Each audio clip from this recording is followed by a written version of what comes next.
बिस्मिल्लाहिर्रहमानिर्रहीम। अस्सलाम वालेकुम नाज़रीन, मैं हूं इरफान हाशमी और आपको प्रोग्राम में खुशामदीद कहता हूं। सबसे पहले आज की अहम खबरें और चंद अहम सवालात। लंदन प्लान अपने आखिरी मराहिल में दाखिल हो चुका। इमरान खान पर फर्द जुर्म तो आयद कर दी गई, मगर वो निकात जिन्हें प्रोसिक्यूशन को साबित करना होगा, इसकी तफसील आपके सामने रखेंगे। 90 रोज में इंतखाबात नहीं होंगे, काजी साहब आइन के मुनहरिफ निकले, इसकी तफसील भी आपके साथ हम शेयर करेंगे। और फिर पाकिस्तान की इस्टेब्लिशमेंट और क्या अदालतें आमने सामने आ चुकी हैं, क्योंकि मिलिट्री कोर्ट्स के हवाले से एक फैसला आ गया, इसकी तफसील भी आपके साथ हम शेयर करेंगे। और फिर सर्वेज नवाज शरीफ के हवाले से क्या कहते हैं, इसका मुकम्मल हाल भी आज के इस प्रोग्राम में आपके मैं सामने रखूंगा। लेकिन व्यूअर्स, सबसे पहले मैं आपको बताऊं कि इमरान खान और शाह महमूद कुरैशी पर फर्द जुर्म आयद कर दी गई है। यानी लंदन प्लान फुल स्पीड के साथ इस वक्त आगे बढ़ रहा है और लंदन प्लान के मुताबिक पाकिस्तान की सियासत से इमरान खान को माइनस करना है और हर उस चीज का सहारा लिया जाएगा जो इमरान खान को रास्ते से हटाने में मदद फराहम करेगी। मैं आपके सामने ये चार्जशीट है क्या जो आज इमरान खान पर लगाई गई, और इसके कुछ निकात मैं आपके सामने रख दूं और फिर हम एक एक करके इसका पोस्टमार्टम करेंगे। इस चार्जशीट में यह कहा गया कि आपने बतौर वज़ीर-ए-आज़म गैर कानूनी तौर पर साइफर अपने पास रखा। इस सीक्रेट दस्तावेज को गलत तरीके से इस्तेमाल किया गया। साइफर पाकिस्तान और अमेरिका के दरमियान इंतहाई खुफिया दस्तावेज थी। आपने सीक्रेट दस्तावेज को ममनुआ मकाम जलसे में गलत तरीके से इस्तेमाल किया। आपने साइफर की खुफिया मालूमात गैर मुतल्लका अफराद तक पहुंचाई। सवाल यह है जो उठाया गया कि आपने साइफर और पाकिस्तान के सिक्योरिटी सिस्टम को कॉम्प्रोमाइज किया। आपने जानबूझकर बदनीति की बुनियाद पर साइफर अपने हक में इस्तेमाल करते हुए कौमी सलामती को खतरे में डाला। वजारत खारजा ने साइफर आपको भेजा, आपने वापस नहीं किया। आप ऑफिशियल सीक्रेट एक्ट की सेक्शन 5 और 9 के तहत जुर्म के मुर्तकिब ठहरे हैं। आप ऑफिशियल सीक्रेट एक्ट की सेक्शन 5 और 9 के मुताबिक आपके खिलाफ कार्रवाई होगी। अब ये सेक्शन 5 और 9 की असल में सजा क्या है? व्यूअर्स, आपको बता दें कि जो शिक इमरान खान पर लगाई गई है, इसकी कम से कम सजा 14 साल कैद और ज्यादा से ज्यादा सजाए मौत है। जो इल्जाम इमरान खान पर लगाया गया कि उन्होंने साइफर की मालूमात गैर मुतल्लका लोगों को दी, इससे वाज़ेह लग रहा है कि उन्हें ज्यादा से ज्यादा सजा दिलवाई जाएगी। अब सवाल व्यूअर्स ये है कि क्या प्रोसिक्यूशन साबित कर पाएगी कि इमरान खान के पास आज भी ये साइफर मौजूद है? ये बात काफी अहम है क्योंकि चार्जशीट में उन्होंने जिक्र कर दिया कि इमरान खान ने साइफर किसी और को दिया, लेकिन क्या इसके सबूत रियासत के पास मौजूद हैं? Chief justice Islamabad high court की बदनीयती भी सामने आई और आपको बता दें कि स्टे की दरखास्त पर chief justice Islamabad high court ने पिछले पीर को फैसला महफूज किया था, लेकिन अभी तक ये फैसला नहीं सुनाया गया। अभी भी इम्कान नहीं है कि ये फैसला सुनाया जाएगा और फिर जमानत और मुकदमे के इखराज की जो दरखास्तें हैं, इस पर जो chief justice Islamabad high court हैं वो कोई फैसला नहीं सुना रहे। इससे इनकी एक बदनीयती झलकती है और आने वाले दिनों में, यानी जब फैसला ट्रायल कोर्ट की तरफ से सुना दिया जाएगा, इमरान खान को सजा दे दी जाएगी, तो उसके बाद इस फैसले को जो महफूज किया गया है इसे सुना दिया जाएगा। व्यूअर्स, आपको भी बताएं कि इमरान खान ने आज जज साहब से एक मुकालमा भी किया और कुछ सवालात जज साहब के सामने रख दिए। ये एक एक करके मैं आपके साथ शेयर करता हूं। खान साहब ये कहते हैं कि जज साहब, कौम को मुबारक हो कि सुना है नेल्सन मंडेला नवाज शरीफ पाकिस्तान वापस आ गया है। साइफर मेरे खिलाफ आया, हुकूमत मेरी गई, मुलजिम भी मुझे बना दिया गया। साइफर की इंक्वायरी क्यों नहीं कराई गई? राना सनाउल्लाह को क्यों शामिल तफ्तीश नहीं किया जाता, जिसके मुताबिक साइफर आज भी वजारत खारजा में मौजूद है? गवाहों के बयानात इमरान खान की मौजूदगी में क्यों नहीं रिकॉर्ड करवाए गए? ये भी एक इंतहाई अहम सवाल है जिसका जवाब ट्रायल कोर्ट के पास मौजूद नहीं है। अब ये गुमशुदा साइफर का ना एक पुर असरार किस्म का ट्रायल जारी है। व्यूअर्स, इमरान खान और शाह महमूद पर साइफर केस में चार्ज फ्रेम करना, साइफर को गुम करने का जुर्म चार्जशीट से गायब क्यों है? ये सवाल आने वाले दिनों में जब ट्रायल कोर्ट का फैसला सुना दिया जाएगा और इससे बड़ी अदालत में इस फैसले को चैलेंज किया जाएगा तो यकीनन ये सवाल पूछा जाएगा। गैर मजाज होने के बावजूद अभी तक साइफर आपके पास गैर कानूनी तौर पर रखा हुआ है। साइफर सिक्योरिटी सिस्टम और पाकिस्तान के सीक्रेट कम्युनिकेशन सिस्टम को आपने कॉम्प्रोमाइज किया। देखिए, मसला यहां पर सीक्रेट सिस्टम का नहीं है, कोई उस कंटेंट के ऊपर बात नहीं करता کہ اس لیٹر کے اندر، سائفر کے اندر کس قسم کی انفارمیشن موجود تھی۔ پھر ویورز، میں بار بار یہ کہہ رہا ہوں کہ یہ استثنا کی بات جو ہے عمران خان کے حوالے سے عدالت میں کیوں نہیں اٹھائی جا رہی؟ ہم نے اس کا چرچا ضرور کچھ دن پہلے سنا، لیکن ایک دم سے یہ بات اسے دبا دیا گیا، اور اب یہ موقف کیوں اٹھایا نہیں جا رہا عدالت کے اندر، کیوں یہ پیش نہیں کیا جا رہا؟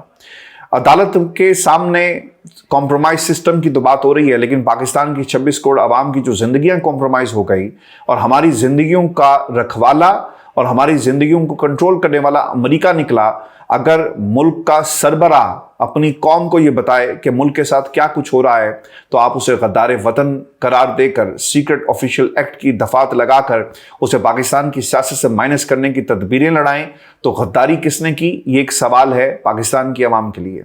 الزام ویورز یہ تھا کہ سائفر گمایا گیا، اسے چارج شیٹ میں کیوں شامل نہیں کیا گیا؟ آپ کو یاد ہے نا کہ کہا گیا بار بار کہ سائفر جی گم ہو گیا ہے، اگر پھر بعد میں یہ بھی بیانیہ بنایا گیا کہ سائفر پاکستان کی میڈیا کے سامنے کہ سائفر جی موجود ہے، اس کا مطلب کہ پہلے آپ گماتے ہیں پھر اسے کہتے ہیں کہ جی موجود ہے، پھر یہ کہا گیا کہ سائفر عمران خان کے پاس موجود ہے۔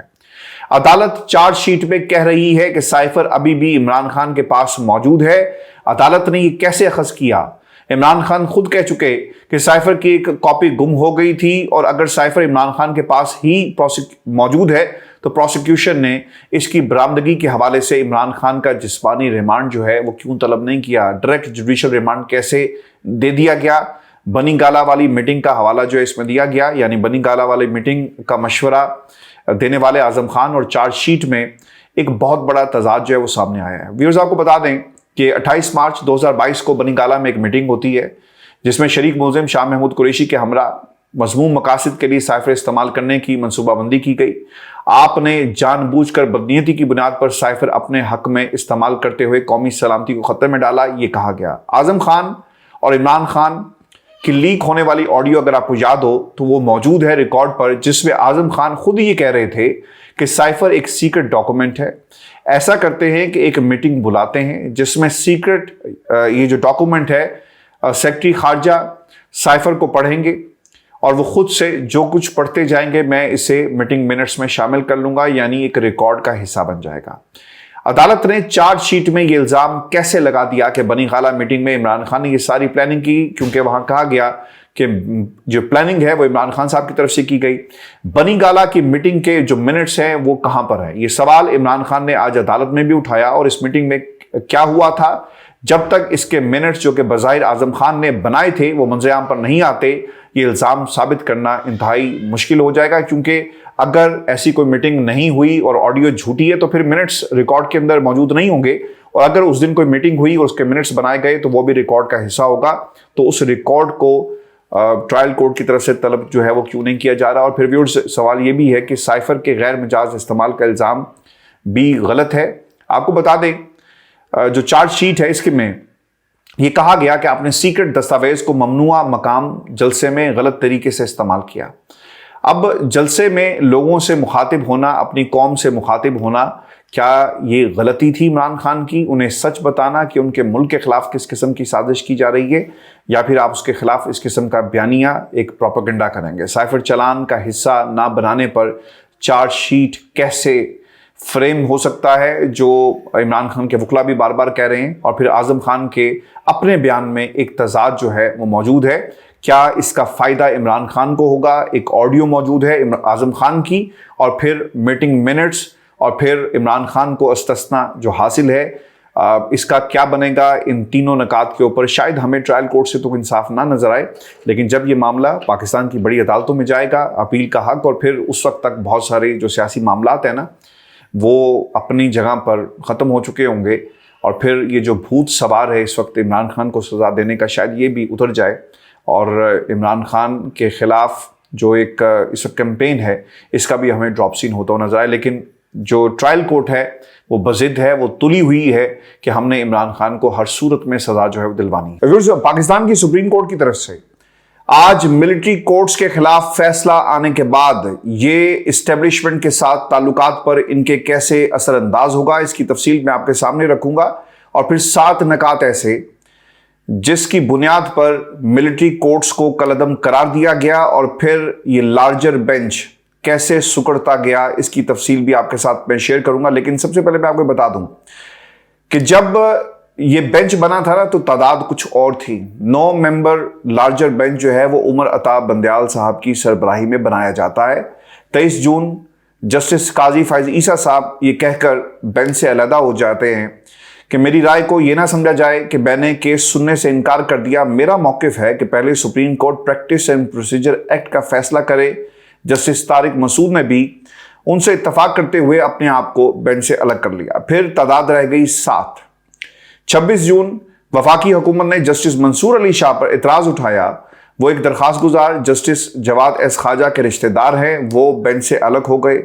फिर इसकी तादाद रह जाती है 6। फिर 2 अगस्त चीफ जस्टिस उमर अता बंदयाल की सरबराही में 6 मेंबर बेंच ने समाअत की। छुट्टियों की वजह से फुल कोर्ट की इस्तदा मुस्तरद हुई और अब फाइनली 5 रुकनी बेंच ने इसकी समाअत की और फिर आज ये फैसला सुना दिया गया। वो लोग यानी जज साहिबान जो इससे अलग हुए, उसकी बुनियादी वजह प्रैक्टिस एंड प्रोसीजर बिल था। और फिर प्रैक्टिस एंड प्रोसीजर बिल के साथ जिस तरह अदालतें और काजी साहब जुड़े हुए हैं, ये एक प्लानिंग का हिस्सा था। 5 अरकान इस बेंच के अंदर जिन्होंने इसकी समाअत की, इसमें जस्टिस एजाजुल अहसन साहब, justice Munib Akhtar, justice Yahya Afridi, justice Mazahar Naqvi और जस्टिस आयशा मलिक जो हैं इस बेंच में शामिल है। व्यूअर्स, वो नकात अब मैं तफसील के साथ आपके सामने रख दूं जिसकी बुनियाद पर इस फैसले को कलअदम करार दिया गया। आपको बता दें, पहली चीज जिसका जिक्र आया कि क्या बुनियादी हकूक की फराहमी पार्लिमान की मर्जी पर छोड़ी जा सकती है। अगर पाकिस्तान की आम आदमी का के तहफ़्फ़ुज़ की बात हो तो क्या पाकिस्तान की पार्लियामेंट इन हकूक के तहफ़्फ़ुज़ को यकीनी बनाएगी? यानी जिस तरमीम के जरिए पार्लियामेंट ने फौजी अदालतों को इख्तियार दिया, क्या कल को फिर कोई इस तरह का कानून बना दिया जाए तो फिर क्या होगा जिससे बुनियादी हकूक मुतासिर हों? आइन बुनियादी हुकूक की फराहमी को हर कीमत पर यकीनी बनाता है। शहरियों पर आर्मी के डिसिप्लिन और बुनियादी हकूक मौतली के कवानीन कैसे लागू हो सकते हैं, ये वो सवाल था जो आज पूछा गया। अदालत ने ये दरवाजा खोला तो ट्रैफिक सिग्नल तोड़ने वाला भी बुनियादी हकूक से महरूम हो जाएगा। ये मौक़िफ़ था रिमार्क्स की शक्ल में पाकिस्तान की सबसे बड़ी अदालत का। क्या आइन कि ये तशरीह करेंगे जब दिल चाहे बुनियादी हकूक मुअत्तल कर दिए जाएं? ये भी सवाल अदालत की तरफ से पूछा गया। जो ट्रायल फौजी अफसरान को काबिल कबूल नहीं था वो दूसरों को कैसे काबिल कबूल होगा? यानी जिन पर इतलाक नहीं होगा आपने उन पर यह मुसल्लत कर दिया, और फौजी अदालतें जिन पर यह इतलाक हो सकता था वहां पर लोग जो हैं ये सवाल उठाते हैं कि हमें काबिल कबूल नहीं है। जस्टिस एजाज के मुताबिक कानून पढ़ें तो वाज़े होता है कि ये तो फोर्सेस के अंदर के लिए होता है, यानी इस कानून को फोर्सेस के अंदर लागू किया जा सकता है। इसका सिविलियन से ताल्लुक कैसे दिखाया गया? आइन कहता है कि बुनियादी हकूक के खिलाफ कोई कानून नहीं बनेगा। आइन और कानून फराइज की अदायगी का पाबंद आर्म्ड फोर्सेस को करता है, तो ये कैसे कानून बन गया? व्यूअर्स, जो मुख्तसर फैसला सुनाया गया इसके कुछ निकात जो तशरीह की गई ये मैं आपके सामने रख दूं। अटॉर्नी जनरल आइन की खुद तशरीह कर रहे थे और कह रहे थे कि आर्मी एक्ट के मुताबिक जो लोग फौज के एहलकारों को काम करने से रोकें उनके खिलाफ ये एक्ट लगेगा। हालांकि एक्ट में ये चीज मौजूद नहीं, इस पर वो अदालत को मुतमईन नहीं कर सके। फिर व्यूअर्स, ये भी आपको बता दें कि अदालती फैसले के मुताबिक 9 मई के वाकयात में मुलव्विस 103 अफराद का ट्रायल फौजी अदालतों में नहीं हो सकेगा। अदालत उज़्मा ने इन तमाम मुल्ज़मान का आम फौजदारी अदालतों में ट्रायल का हुक्म दिया। अदालत ने जो आर्मी एक्ट है यानी एक्ट का सेक्शन 59(4) भी कलअदम करार दिया। इसके मुताबिक सिविलियंस का ट्रायल किया जा रहा था, आपने ट्रायल पहले कर दिया और फिर उसके बाद सुप्रीम कोर्ट पाकिस्तान अगर इससे पहले ये फैसला सुना देती तो शायद आज ट्रायल अदालतों के अंदर जिस तरह किया जा रहा है ये ना होता, और वो लोग जो इन अदालतों में बेगुनाह हैं, गुनाहगार हैं, इसका फैसला आइन और कानून के मुताबिक होना है। लेकिन ये मौका अभी तक फराहम ही नहीं किया गया। कवानीन बना कर लोगों को मिलिट्री कोर्ट्स के जरिए इनका ट्रायल किया जा रहा है। लिहाजा सुप्रीम कोर्ट पाकिस्तान ने जो काम किया देर से किया लेकिन दुरुस्त किया।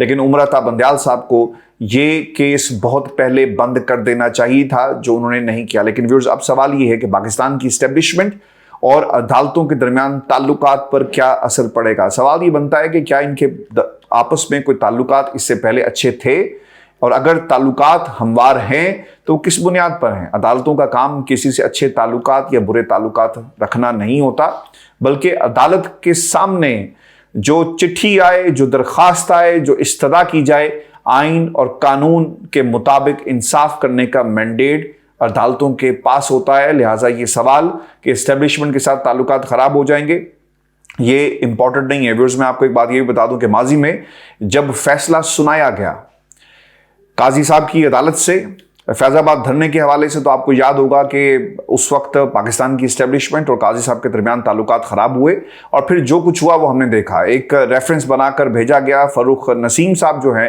انہوں نے ایک بڑا بنیادی کردار ادا کیا۔ اب وہ ریفرنس صحیح تھا غلط تھا، لیکن یہ سوال آج بھی اس کا جواب قاضی صاحب نہیں دے سکے کہ جائیدادیں اور ان کی منی ٹریل کیا تھی، اور فیصلہ یہ آیا کہ جج صاحب اور ان کے خاندان والوں سے نہیں پوچھا جا سکتا کہ پیسہ کہاں سے آیا۔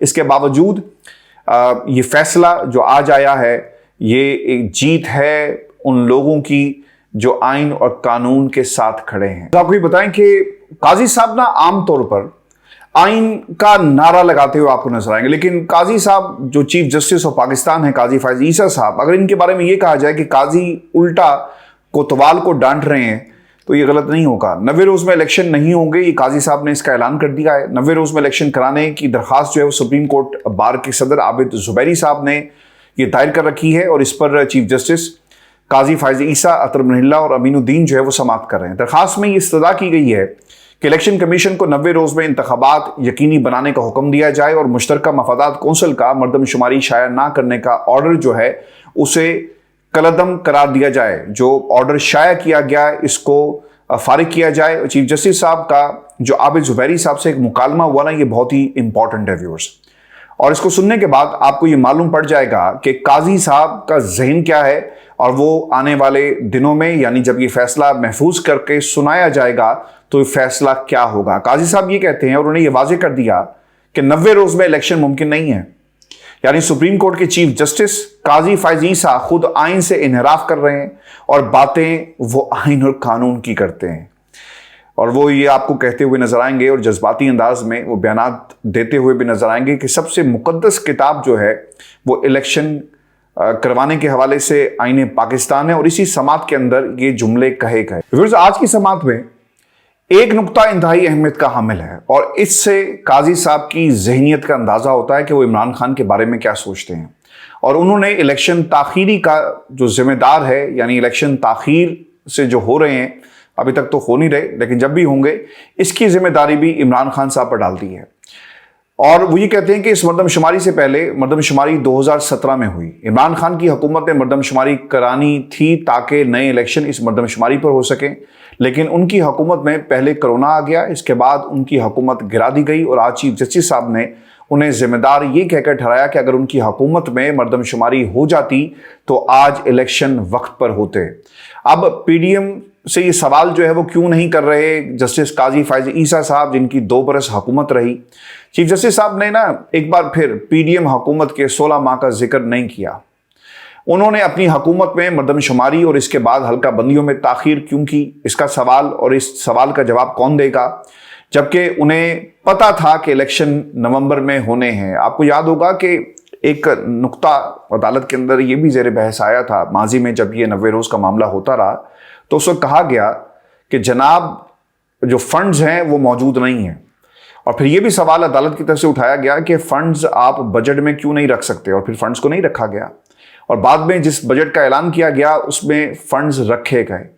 چیف جسٹس صاحب نے جو ذمہ داری ہے وہ پاکستان تحریک انصاف پر ڈال کر اپنی جان چھڑا دی ہے، اور اپنا جو ذہن ہے وہ اس حوالے سے بتا دیا ہے کہ 90 روز میں انتخابات کسی صورت جو ہے وہ نہیں ہوں گے۔ آج کی سماعت میں جو تیسری چیز تھی چیف جسٹس صاحب کی طرف سے صدر کو بھی برابر کا ذمہ دار ٹھہرایا گیا۔ چیف جسٹس صاحب بار بار یہ کہہ رہے تھے کہ صدر نے کیوں الیکشن کی تاریخ نہیں دی، جب صدر کا اختیار ہے، لیکن وہ اس بات کی تشریح نہیں کریں گے کہ جب صدر عارف علوی نے الیکشن کمیشن آف پاکستان کو خط لکھ کر کہا کہ الیکشن کی تاریخ کا اختیار صدر کو حاصل ہے، اور دوسری طرف سے انہیں یہ بتایا گیا کہ یہ اختیار آپ کو حاصل نہیں ہے، تو پھر اس کی تشریح کون کرے گا کہ قاضی صاحب आइन की तशरीह करेंगे या आइन की तशरीह जो है वो सुप्रीम कोर्ट के फुल बेंच के पास जानी चाहिए, या फिर जो आइन में जब भी कोई मसला आता है, मैंने आपको इससे पहले भी ये बात मुतादिद दफ़ा कही कि आइन में जितनी चीज़ें भी लिखी हुई हैं ना, कानूनदान और फिर पाकिस्तान की अदालतें कोई ना कोई इसमें से ऐसा नुक्स ज़रूर निकालती हैं कि ये तशरीह तलब बात है, इसे अदालतों में लेकर जाया जाए और हर शख्स, हर अदालत और हर जज जो है अपनी मर्जी की आइन की तशरीह करता हुआ आपको नजर आएगा। काजी ईसा अगर इलेक्शन एक्ट की तशरीह कर देंगे, क्या इसके मुताबिक सदर का इख्तियार इलेक्शन की तारीख देना है या नहीं? तो हो सकता है कि सदर इलेक्शन की तारीख दे दें। इससे पहले आज़म नज़ीर तारड़ एक टॉक शो में भी कह चुके हैं कि ये इख्तियार जो था वो सदर आरिफ अलवी का था और इलेक्शन कमीशन इसको तस्लीम करने के लिए तैयार नहीं है। आइन जो है ना वो पाकिस्तान का इस वक्त एक फुटबॉल बन चुका है और आने वाले दिनों में आइन को इसी तरह फुटबॉल जो है दोबारा बनाया जाएगा। इलेक्शन की तारीख कौन देगा, फंड्स कौन जारी करेगा, इतने में 3-4 माह जो है वो मजीद गुजर जाएंगे। और आपने अभी तक तो यही देखा कि इलेक्शन कमीशन जो है वो किसी किस्म की तारीख का ऐलान नहीं कर रहा, सिर्फ उन्होंने ये कहा कि आइंदा बरस जो पहला महीना होगा उसके आखिर में हम इलेक्शन की तारीख जो है वो दे देंगे।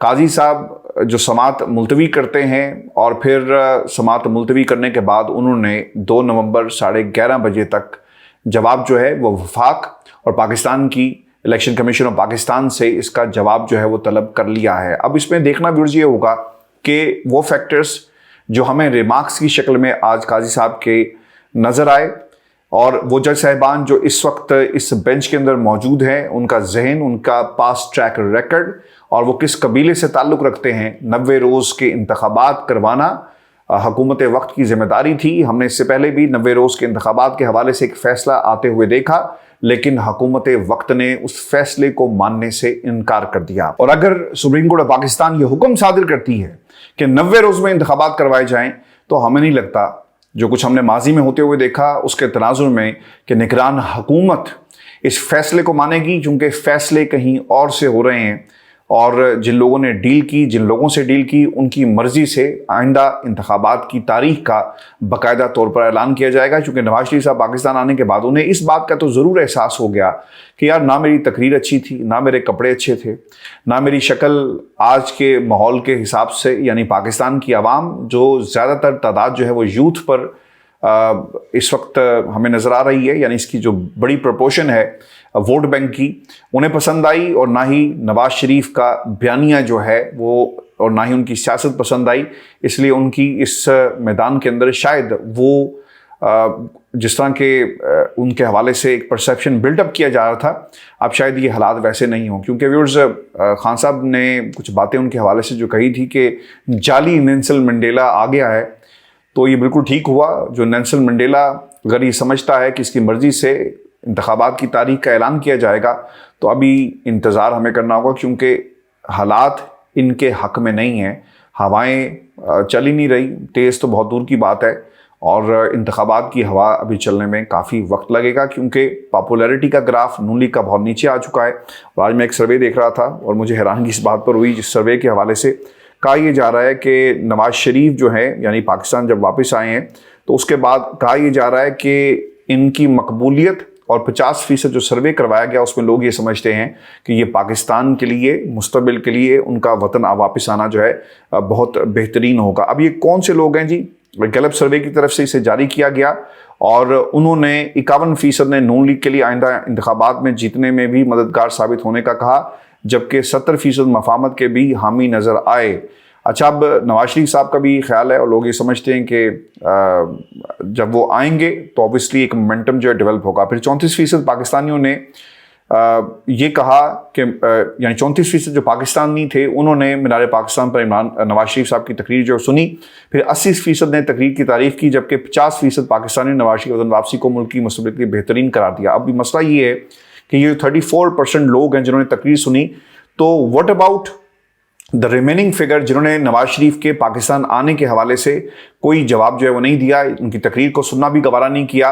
अब इतने बड़े फिगर्स जो हैं और 34% जो तकरीबन 66% बन जाता है जिन लोगों ने नहीं सुनी, तो क्या आप उन्हें पाकिस्तान की सियासत से, इन लोगों को या इस सिस्टम से या इस प्रोसेस से अलग कर देंगे? क्योंकि नवाज शरीफ साहब को वो पसंद नहीं है, तो लिहाजा इन्हें कहीं पर जो है इनका नाम नहीं लिया जाएगा। یہ اصل میں 66% جو لوگ ہیں نا، یہ وہ لوگ ہیں جو عمران خان کے ساتھ کھڑے ہیں، یا پھر وہ پاکستان کے نظام سے اور جو کچھ انصاف کے حوالے سے پاکستان کے اندر جو اس وقت کمپینز چل رہی ہیں نا کہ کس طرح قتل کرنا ہے انصاف کا، کس طرح قوانین بنانے ہیں، کس طرح قانون سازی ہوگی، کس طرح عدالتوں کے ذریعے لوگوں کے کیسز جو ہیں چلائے جائیں گے، اس کی بنیاد پر لوگ جو ہیں وہ سسٹم سے بدظن ہو گئے، آوازار ہو گئے. تو ان میں 66% لوگوں میں وہ لوگ بھی شامل ہیں. اب ہوگا کیا، کیونکہ پاکستان میں 100% تو ووٹ لوگ نہیں ڈالتے، کیونکہ ہمارے ہاں قانون ایسا نہیں ہے. تو 33-34% جو لوگ ہیں وہ باہر نکلیں گے، ووٹ ڈالیں گے، اور پھر کچھ لوگوں کے فیصلے کو پوری پاکستان کی عوام پر، یعنی 25-26 کروڑ کی جو عوام ہے، اس پر مسلط کر دیا جائے گا. فیصلہ کرنے والے 1-1.5 کروڑ ہوں گے کہ نواز شریف کو آنا چاہیے، لیکن جن لوگوں پر حکومت کی جائے گی ان کی تعداد جو ہے وہ آبادی کے حساب سے ایک بہت بڑی ہے. اس لیے پاکستان کے اندر الیکشن جب بھی ہوں، ہر شخص کو ووٹ ڈالنا بہت ہی ضروری ہے، کیونکہ پھر ایسے لوگ جو ہیں وہ باہر آ جاتے ہیں جب ان کا دل چاہتا ہے. ان کا راستہ روکنے کے لیے الیکشن جو ہے اس میں پاکستان کی عوام کو نکلنا چاہیے. یہ شو تھا آج کا ہمارا. اپنے کمنٹ ضرور بھیجیے گا. چینل کو سبسکرائب کرنا مت بھولیں. اجازت دیجیے. اللہ نگہبان.